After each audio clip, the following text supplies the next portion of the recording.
ते कर्जमाफीच्या मुद्द्यावरून विधानसभेत आणि सभागृहाबाहेर विरोधकांनी जोरदार गोंधळ घातला। उत्तर प्रदेश सरकारने ज्या पद्धतीने शेतकऱ्यांची कर्जमाफी केली आहे त्याचप्रमाणे राज्य सरकारने सुद्धा कर्जमाफीची घोषणा करावी या मागणीसाठी विरोधक आक्रमक झाल्याचे पाहायला मिळाले।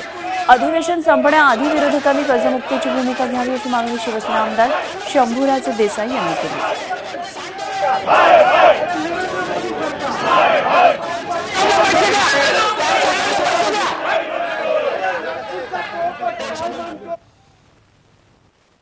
योग्य वेळी आम्ही कर्जमाफी देऊ अशी माननीय मुख्यमंत्री महोदय आपण भूमिका घेतली, त्याच्याबद्दल आम्ही अभिनंदन करतो आपलं।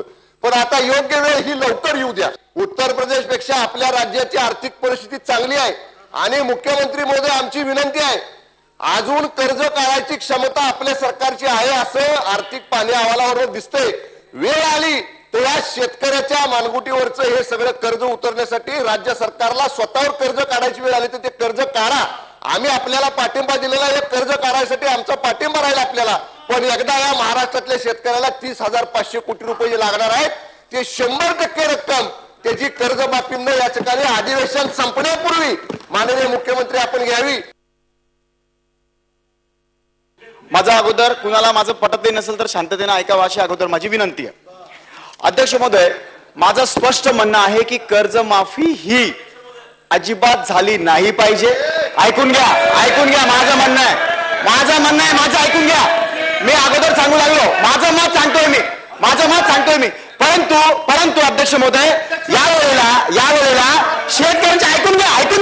माझं म्हणणं ऐका, तुम्ही काय म्हणता ते ऐकून घ्या। माझं म्हणणं ऐकून तुम्ही सांगतो ना, माझं म्हणणं ऐका। अरे मग सांगतो ना, ऐका ना। त्यांना पैसे द्यायचे तुम्हाला, सांगतो त्यांच्या अकाउंटला पैसे द्या, अध्यक्ष महोदय। झी 24 तास रहा एक पाऊल पुढे।